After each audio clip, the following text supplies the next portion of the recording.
You also wrote, and this is on your page that you have called Initiative, it says, "I'll work to identify potential abuse before it becomes a reality that wastes taxpayer dollars and reduces vital fundings for essential services."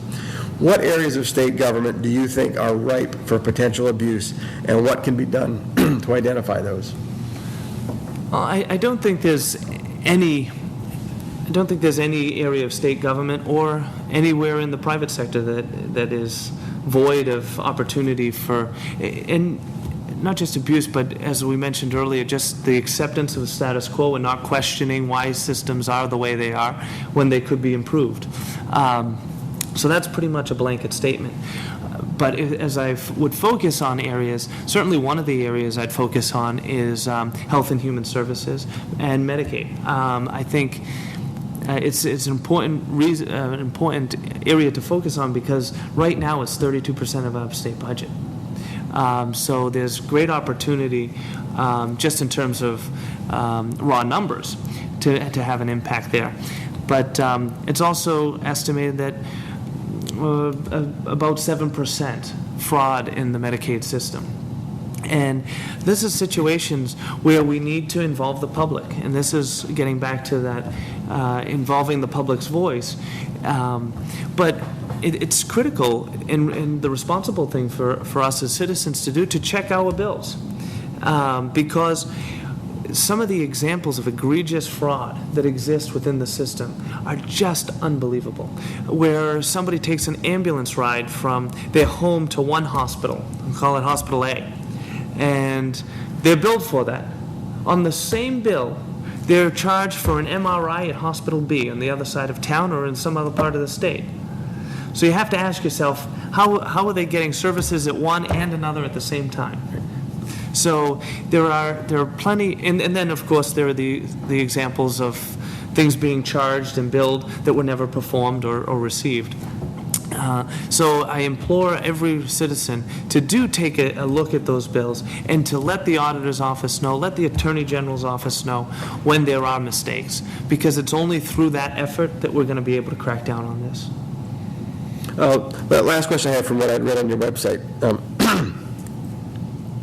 You wrote, "The state auditor needs to maintain an independent perspective," and I know you've talked about that here, "unclouded by coercive influence from state agencies, lobbyists, or Beacon Hill." I was just looking around campaign finance reports today, and I know everyone wants to get involved. But it appears that your contributors include some employees of state agencies, at least one member of the state Senate, at least one political action committee. So given that that's the way money in Massachusetts politics works, Sure. How do you ensure that contributors from those sectors do not influence your priorities? Well, I think it's a great question. It's a very fair question. I think that the small contributions that you're talking about certainly don't influence me, and I think that it's every citizen's right to contribute, and I welcome contributions from people. I welcome the contributions not only financially, but in terms of their volunteer efforts. I think it's critical that we have active members of society who care about the political process and are involved.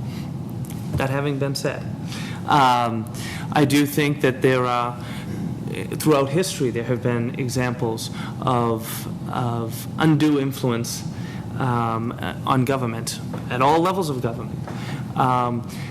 So it's more of a pledge than anything to say that I'm not motivated by the ambitions or the intended influence of others. I'm motivated by the opportunity to make a difference for the families of Massachusetts. Throughout my career, I've been a public servant. I was Director of Development for United Way. I work at Northeastern University trying to bring efficiency to government and new ideas, best practices in government from all over the world. I have always been motivated by the opportunity to make a difference, a positive difference, and to leave that legacy behind. That's what motivates me, and that's what will motivate me as your auditor. What separates your candidacy from the efforts of your two opponents? Well, I think it gets back to the independent perspective. I mean, it's no surprise to anybody that not having been elected to state office before, that I'm the outsider. And I'm proud of that. I really am. I think it's exactly what we need right now. And that's something that certainly is different from my opponents. I also think that my broad range of experience in the public, private, and nonprofit sectors is important, and my educational background.